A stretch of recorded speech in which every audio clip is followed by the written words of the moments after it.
For 8 taon, hindi nabuksan ang aking kuweba. Sender natin, 32 years old, single mom mula sa Taiwan. O yan, Taiwan.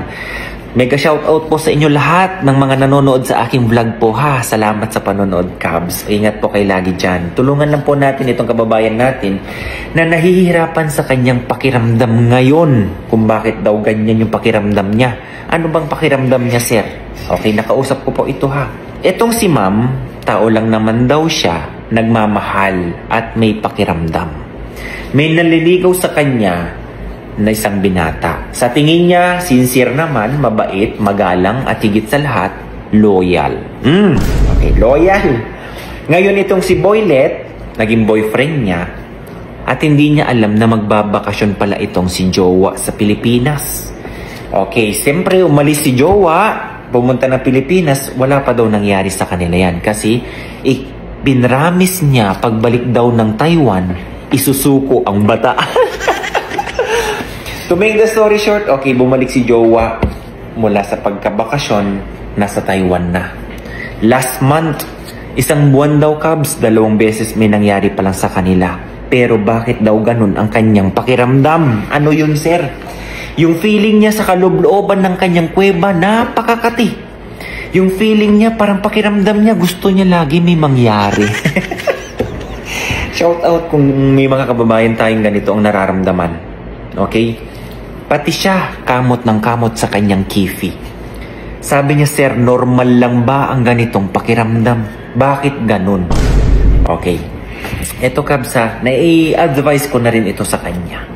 Wala po kayong ibang gagawin dyan kung ganyan na hindi na normal ang nararamdaman nyo na hanggang kaloob-looban ng kifi o kaya ng kuweba nyo, sobrang kati. Brad or ma'am, magpa-check up na po kayo. Okay? Dahil hindi po natin alam yan kung sinabi mo mabait, sincere, magalang naman, loyal. Loyal ba? Umuwi sa Pilipinas, hindi po natin alam kung anong ginawa ni Jowa. Ngayon, ayaw na makipagkita ni ma'am dun sa kanyang boyfriend. Dahil nga, nasa malayong state ata sila parehas, tuwing day off lang sila nagkikita. Ngayon, natatakot na si ma'am. Sabi niya, sir, alam ko hindi normal ito. Hindi talaga normal yan. Na feeling mo parang gusto mo lagi. Na feeling mo parang dahil sa pangangati ng inyong kifi sa loob-looban, yung parang feeling mo gusto mo laging may kumakamot dyan. Ma'am, ganito. Englishin natin. Your earthly body was activated. In Tagalog, yung katawang lupa mo ay nagising. Hindi, biro lang. Hindi po yan normal, ma'am, ha? Pinaka-the best dyan, magpa-check na po kayo. Sa totoo lang. Malalaman nyo dyan, okay, kung ito i-request sa inyo, kifi swab, o paano kung positive? Diyos mio, marimar. Okay? Marami pa yung ipapatest sa inyo, ma'am, hindi lang ito. Kung yeast infection lang ang problema, kasi yung mga ganyang problema, pwede kasing maranasan yan ng mga improper hygiene, yung may mga diabetic, excessive use of antibiotic, yung mga ganun. Or kung ikaw ay mahilig sa matamis. Yung yeast infection kasi, kabayan, common yan sa mga kababaihan. Pero yung pakiramdam mo, kaloob-looban, okay? Yung feeling mo, parang gusto mo lagi na may mangyari, iba na yan. Okay?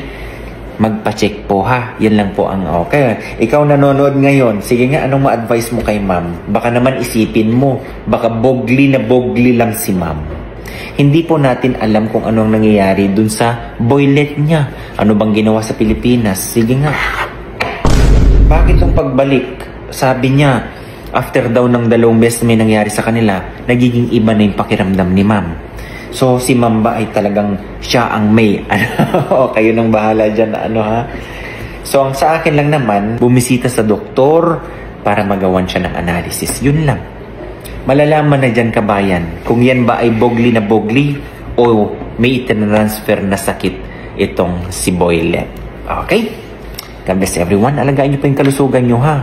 Huwag mapusok. Huwag isuko ang bataan pag hindi alam kung ano ang nakaraan ni Boylet o ni Girlet. Okay? Kailangan ngayon, doctor certificate muna. Malay mo, may sakit. De, biro lang. Kasi sa panahon ngayon kasi, kabayan, iba na. Hindi mo alam, yung tao na yan asymptomatic, may sakit pala. Yun pala ang tindig, parang walang sakit. May mga ganun. Okay? So guys, thank you for watching ha. Sana mapanood ito ni ma'am at mabigyan siya ng kapanatagan sa kanyang iniisip. Kasi iba na daw yung pakiramdam eh. Kaloob-looban daw. So guys, yun lang. Alagaan nyo po yung inyong kalusugan ha. Saang mang sulok ng mundo makapanood nitong video na ito. Kung ganyan po ang pakiramdam nyo, wala pong iba kundi magpa-check po sa doktor. Okay? Kalusugan na ingatan ha. Yan ang pinaka-the best investment natin sa buhay. Bye-bye!